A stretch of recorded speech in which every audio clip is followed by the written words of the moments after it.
ආයුබෝවන් ඉතින් මගේ යාළුවෝ හැමෝම පිළිගන්නවා මගේ YouTube channel එකට. ඉතින් මචං අද ගෙනාවේ සුපිරි වීඩියෝ එකක්. සුපිරි කියන්නේ ඔයාලට වැදගත් වෙයි කියලා හිතන වැදගත් වන අනිවාර්යෙන් හොඳ වීඩියෝ එකක්. මේකෙන් අද මම කියලා දෙන්නේ මෙන්න මේ TV එකේ කොටස් මල්ටිමීටර් එකක් පාවිච්චි කරලා කොහොමද හරියටම චෙක් කරගන්නේ කියලා. ඉතින් මේකේ සීරීස් 5ක් විතර ගේන්න බලාපොරොත්තු වෙනවා. අද පළවෙනි සීරීස් එක. මේක විනාඩි 8ක් 9ක් වගේ වීඩියෝ එක වෙන්නේ. ඉතින් මේ විනාඩි 8ක් 9ක් වෙන වීඩියෝ එක ඔක්කොම ඉවර වෙනකම් බලලා වීඩියෝ එක බලන්න. එතකොට ඔයාලට මේක සියල්ල චෙක් කරගන්න පුළුවන්. මම අද කියලා දෙනවා ස්ටෙප් බයි ස්ටෙප් ඔක්කොම මේකේ තියෙන සියලුම කැලි චෙක් කරගන්නේ කොහොමද කියලා. ඉතින් මේකින් අද කොටසක් කියලා දෙන්න. ඊළඟ වීඩියෝ 4කින් ගේන්න. අද කොටසට එන සෙට් වෙන්න. මතක් කරලා මගේ channel එක subscribe කරලා නැත්නම් අනිවාර්යෙන් subscribe කරන්න. bell icon එක ඕල් දාලා තියාගන්න. මම දාන වීඩියෝ එකක් ඔයා ළඟටම ඉන්නේ. එතකොට සාමාන්‍යයෙන් සතියකට වීඩියෝ 2-3ක් වැටෙනවමයි. ඉලෙක්ට්‍රොනික වලට ආස ඔයා ඉලෙක්ට්‍රොනික ගැන ඉගෙන ගන්න හොයන්න කැමති ඔයාට මගේ channel එක බලලා ඉගෙන ගන්න පුළුවන්. ඉතින් channel එක subscribe කරලා තියාගන්න. ඒ වගේම bell ඒ කියන්නේ ඕල් දාලා තියාගන්න නැවතත් කියනවා. එහෙනම් අපි වීඩියෝ එකට යමු. මේ වීඩියෝ එකට like එකක් දාලා එන්න. වීඩියෝ එකට set වෙන්න. එහෙනම් අපි යමු වීඩියෝ එකට. හරි ඉතින් මේකෙන් අද මම පවර් පැත්ත ගන්න. හරිද? මේකේ අපි ගමුකෝ මෙන්න මේ පවර් සෙක්ෂන් එකේ අපිට තියෙනවා චෙක් කරගන්න කැලි. මේ තියෙන්නේ කැපැසිටර් පවර් සෙක්ෂන් එකට එන මේ කැප් එක මේවා චෙක් කරගන්න විදිහද මම කියලා දෙන්නම්. ඒ වගේම මේකේ ප්ලයි බෑග් එක චෙක් කරගන්නේ කොහොමද? ඊට පස්සේ එජ් අවුට් චෙක් කරගන්නේ කොහොමද? ජංගල් IC, vertical IC ඊට පස්සේ මම චෙක් කරගන්න විදිහ තමයි ඔයාලට කියලා දෙන්නේ. ඒක ඉතින් ඔයාලා බලන්න. ඊට පස්සේ ඔට්ටෝ කප්ලර් එක චෙක් කරගන්නේ කොහොමද? ඩයෝඩ් චෙක් කරගන්නේ කොහොමද? මේන් පවර් ට්‍රාන්සිස්ටර් එක චෙක් කරගන්නේ කොහොමද? ඒ ඔක්කොම අපි මේ වීඩියෝ එකෙන් බලමු. මේ වීඩියෝ එකෙන් නෙමෙයි තව වීඩියෝ එකක් ගේනවා. ඒකෙන් අපි බලමු. අද වීඩියෝ එකෙන් මම කියලා දෙන්නම් මේ පවර් පැත්තේ තියෙන ඒවා චෙක් කරගන්නේ කොහොමද කියලා. මම දෝෂ රිපෙයාර් කරගන්න ආකාරයත් කියලා දීලා තියෙනවා ඔයාලට. ඉතින් මම මේ විදිහට මල්ටිමීටර් ප්‍රොබ් දෙක ගන්නවා. කරන්ට් එක ගිහලා ආවේ. මම මල්ටිමීටර් ප්‍රොබ් දෙක මෙහෙම අරන් මල්ටිමීටරේ මෙන්න මේ විදිහට ඔන් කරගන්නවා. ඊට පස්සේ මේකේ මේන් පවර් ට්‍රාන්සිස්ටර් එක නම් ගලවලා තියෙන්නේ මේ වෙලාවේ. මේන් පවර් ට්‍රාන්සිස්ටර්ස් එක නෑ මේකේ. ඉතින් වෙන බෝඩ් එකක් මම බලන ගන්නවා මේකට. ඔයාලට පවර් ට්‍රාන්සිස්ටර් එක. හරි. පවර් ට්‍රාන්සිස්ටර් එකත් එච් අවුට් ට්‍රාන්සිස්ටර් එක වගේමයි චෙක් කරගන්න තියෙන්නේ. මම මේ විදිහටම එකක් කියලා දෙන්නම්. ඒ කියන්නේ පවර් ට්‍රාන්සිස්ටරේ එච් අවුට් ට්‍රාන්සිස්ටරේ දෙකම එක වගේ. ඒ කියන්නේ ඔක්කොම ට්‍රාන්සිස්ටර්ස් නේ. ඒ වලට එච් අවුට් එක චෙක් කරගන්න විදිහටම ඔයාලට මේන් පවර් ට්‍රාන්සිස්ටර් එක චෙක් කරගන්න පුළුවන්. ඉතින් මම මේන් කැප් එක ඉස්සෙල්ලාම කියලා දෙන්නම්. මේන් කැප් එක ඉස්සෙල්ලාම චෙක් කරගන්නේ සාමාන්‍යයෙන් මේක මෙහෙම හොල්ලලා බලනකොට ඇතුලේ හෙල්ලෙනවා නම් ඒත් තව. හරිද?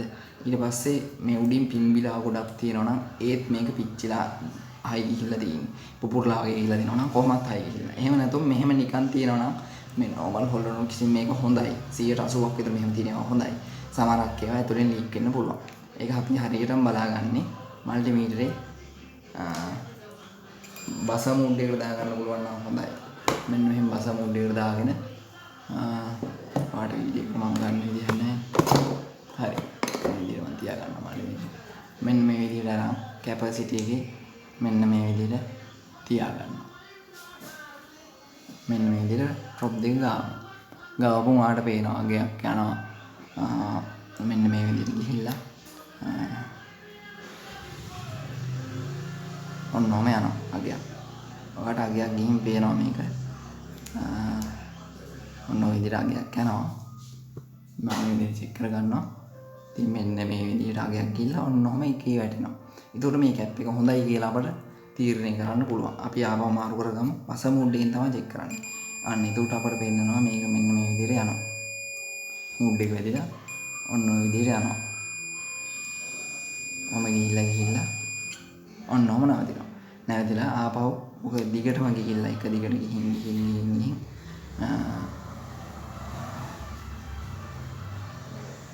ගාන ගානකට ගිහිල්ලා 1000 ගානකට වගේ යනවා මම හිතන්නේ. මෙන්න මෙහෙම ගිහිල්ලා කොහොම හරි මෙහෙම අංකයක නැවතින්න බෑ. මේක දැන් 1200 කියලා නැවතිලා තියෙන්න බෑ. ඒක ගිහිල්ලා අනිවාර්යෙන් ඩිස්ප්ලේ එකේ එක වැටලා තියෙනවා. ඒක උඩ තමයි මේක හොඳයි කියලා අපිට චෙක් කරගන්න පුළුවන්. ඉතින් මෙහෙම ගිහිල්ලා 1800 වගේ මම හිතන්නේ 900යි ඔන්නම නැවතුණා. 2000න් මේ කියන්නේ නැවතුණා එක වැටෙනවා. ඉතින් කොහොම තමයි කැප් එකක් සාමාන්‍ය චෙක් කරගන්නේ. ඉතින් මේක ආපහු පින් මාරු කරොත් ආපහු මේ විදිහට බස් එක වදිනවා. මෙන්න මේ විදිහට මේ මාරු කරලා තියුවම බස් එක වැදිලා ආපහු charge වෙනවා. ඔන්න ඔහොම තමයි කැප් එක චෙක් කරගන්නේ. ඔයාලා හිතන ඇති මේක ගොඩක් වෙලා යන්නේ මේක සවුන්ඩ් වලට එන කැප් එකක්. මේක සවුන්ඩ් ඇම්ප් එකකට එන කැප් එකක්. අපි ගමු මේකේ කැප් එක කොහොමද කියලා චෙක් කරගන්නේ. මම මේ විදිහට බෝඩ් එක හරවලා මේ කැප් එක තියෙන මෙතනින් මම මල්ටිමීටර් එක තියාගන්නම් දැනට. මෙන්න මෙහෙම මල්ටිමීටර් එක තියාගෙන මේකේ කැප් එක චෙක් කරගන්න. ඔයාලට වෙනවා ගිහිල්ලා නැවතුණා. ඒ කියන්නේ මේ කැප් එක හොඳයි. ගිහිල්ලා 520න් නැවතුණා. ඔන්න කැප් එක යනවා. හරි. මෙහෙම කරනකොට එක පින් එකකට හරි මෙහෙම නැගෙනවනේ. ඒ කියන්නේ හොඳයි. ඉතින් මෙන්න මේ විදිහට ගිහිල්ලා අනිවාර්යෙන් නවතින්න ඕනේ. ඉතින් ඉන්නවා. ඒකෝට මේ කැප් එක හොඳයි කියලා අපිට දෝෂ මේවා කරගන්න ඕන. සාමාන්‍ය බෝඩ් එකේ තියෙන උඩ 520න් 600න් නැවතිලා ඉන්න තියෙන්න පුළුවන්. ඒකට අනිත් පින් දෙක මාරු කරලා තියන්නේ. ඒකට ගිහිල්ලා ඉර වැටෙනවා නම් ඒක හොඳයි. හරි. අපි ඊට පස්සේ බලමු මේකේ කොහොමද මේන් පවර් ට්‍රාන්සිස්ටර් එක චෙක් කරගන්නේ කියලා. ඉතින් මේන් පවර් ට්‍රාන්සිස්ටර් එක චෙක් කරගන්නේ නෑ ඒක මම පස්සේ කියලා දෙන්නම්. ඊට පස්සේ අපි බලමු මේකේ ඩයෝඩ් එකක් කොහොමද චෙක් කරගන්නේ කියලා. ඩයෝඩ් ගත්තම අපි මෙලින් ඩයෝඩ් මේ පැත්තෙන් දාලා බෝඩ් එකේ මේක නම් මේ සවුත් වෙච්ච බෝඩ් එක. මේක ආඩ වෙන මෙතන ඩයෝඩ් එකක් දාලා තිනවා. මම මේ විදිහට මෙන්න මෙහෙම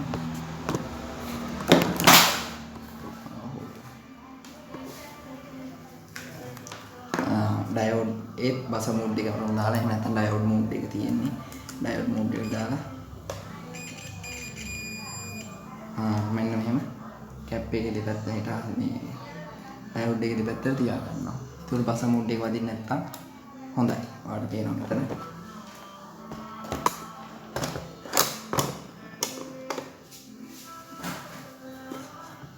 මට මේ පෙන් තියාගන්න විදිහක් නැහැ.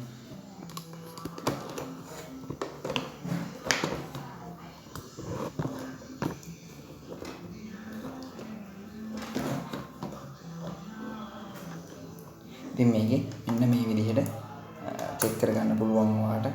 මෙන්න මේ විදිහට මල්ටි ප්‍රොප් දෙක අල්ලගෙන මෙන්න මේ විදිහට තියන්න ඕන. තියපුවම ඔන්න ඔහම අගයකින් අතර වෙන්න ඕන. අනිත් පැත්තට තියෙනකොට එහෙම කිසිම අගයක් පෙන්වන්න බෑ.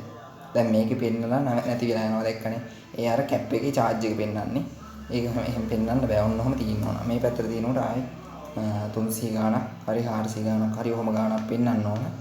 ආයේ ප්‍රොප් දෙක මාරු කරලා තියෙනකොට කිසිම අගයක් පෙන්වන්න බෑ. ඔන්න විදිහට තියෙන්න ඕන කැප් එකක් උනා. මෙහෙම වදිනවා නම් අනිවාර්යයෙන් ඒක ෂෝට් පිච්චිලා ඩයෝඩ් එකක් කොහොමද තමයි චෙක් කරන්නේ. මේක අපි චෙක් කරගමු. ඔන්න 390ක් එකක් තියෙනවා. මේ පැත්තට නැහැ. දැන් අපි ප්‍රොප් දෙක මාරු කරොත් මේ පැත්තට නැහැ. මේ පැත්තට තියෙනවා. ඒක ප්‍රොප් මාරු කරත් කොහොමද මේ විදිහටමයි ඉන්නේ. ඉතින් ඔහොම තමයි ඩයෝඩ් එකක් චෙක් කරගන්නේ. අපි මේකේ දැන් චෙක් කරගමු. මෙන්න මේ NTC කියන එක. NTC කියන්නේ උෂ්ණත්ව එයට වැඩ කරන එකක් අර වෝල්ටේජ් එක NTC එක. මෙතන NTC PTC කියලා දෙකක් තියෙනවා. මේ NTC එකෙන් කරන්නේ සාමාන්‍යයෙන් අපේ පරිපථයට යන වෝල්ටේජ් එක පාලනය කිරීමක් වගේ. ඒ කියන්නේ අපි කියමුකෝ දැන් 230 එකපාරම දුන්නු ගමනම ඩැමේජ් වෙන්න ඉඩ තියෙනවා. කියන්නේ බෝඩ් එකට. ඒක හින්දා මේක NTC එකක් තියෙන්නේ. මේක ෂෝට් මේක අපි දන හෝ රින ලයින් එක මේ කියන්නේ මේකට ඉන් වෙන්නේ. ඒ කියන්නේ අපි කියමුකෝ දැන් AC ලයින් එකකින් මේක ශ්‍රේණිගතව තියෙන්නේ. මේක මෙන්න මේ විදිහට පෙන්වන්න ඕන. හදිස්සියවත් මේ NTC කියන එක මෙන්න මේ විදිහට පෙන්වුවේ නැත්නම් ෂෝට් කියලා ඔයාලගේ ටීවී එක ඔන් වෙන්නේ නැහැ. මේක ඇතුලෙන් දැවිලා ගිහිල්ලා වෙන්න පුළුවන්. ඉතින් ඔන්නෝම පෙන්වන්න ඕන ෂෝට් කියලා. මේකෙන් ඔයාලට පේනවා මෙතන 10ක් පෙන්වනවා. දැක්කද? මෙතන 10ක් පෙන්වනවා. මේක බිඳුව වෙනවා. මේක කරන්ට් එක මේකට ඔන් කරපු ගමන් ටීවී එක මේක ටිකක් යනකොට මේන් PC එක රත් වෙනවා. ඒ රත් වුණ ගමන් මේක බිඳුව වෙලා එකපාරම වෝල්ටේජ් එක දෙන්නේ නැතුව මේ ඕම්ස් 10ක් වගේ මේකේ මම හිතන්නේ ඇත්තේ අපි බලමු. ඕම්ස් 10ක් වගේ ඇත්තේ මම හිතන්නේ.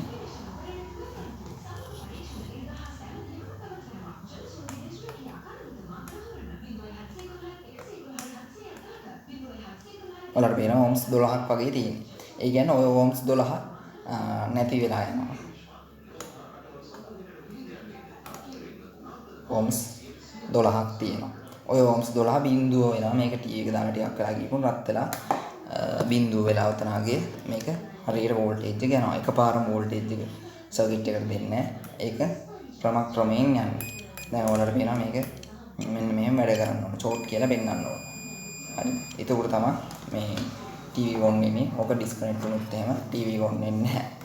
ඉතින් අපි බලමු දැනට විනාඩි බර ගානක් ගිහිල්ලා මම හිතන්නේ 12ක් විතර මේක දිගටම මම කෑලි කපලා දාන්න. ඉතින් මේකේ අපි ආපහු බලනවා නම් ෆියුස් එකක් චෙක් කරන විදිහ හදාන්නවා. මේ විදිහට චෙක් කරන්න තියෙන්නේ පවර් සප්ලයි එක පැත්තේ. ඊට පස්සේ මෙන්න මේක චෙක් කරන්නේ කොහොමද? මේකේ වෙන්නේ මෙන්න මේකෙන් වෙන්නේ මොකද්ද? ලොකු ප්‍රශ්නයක් නේ. මේකේ තියෙන්නේ පොඩි දෙයක් මම හිතන්නේ ඔයාලට ඒක මම කිව්වොත් 230 වෝල්ට් 110ක් ගන්න වැඩක් තියෙන්නේ. මෙන්න මේ විදිහට මෙතනට වෝල්ට් 110ක් ගන්නවා කරන්න. මෙන්න මේ කොයිල් එක. D කොයිල් එකට හදන වෝල්ටේජ් එක හදන්නේ මෙන්න මේ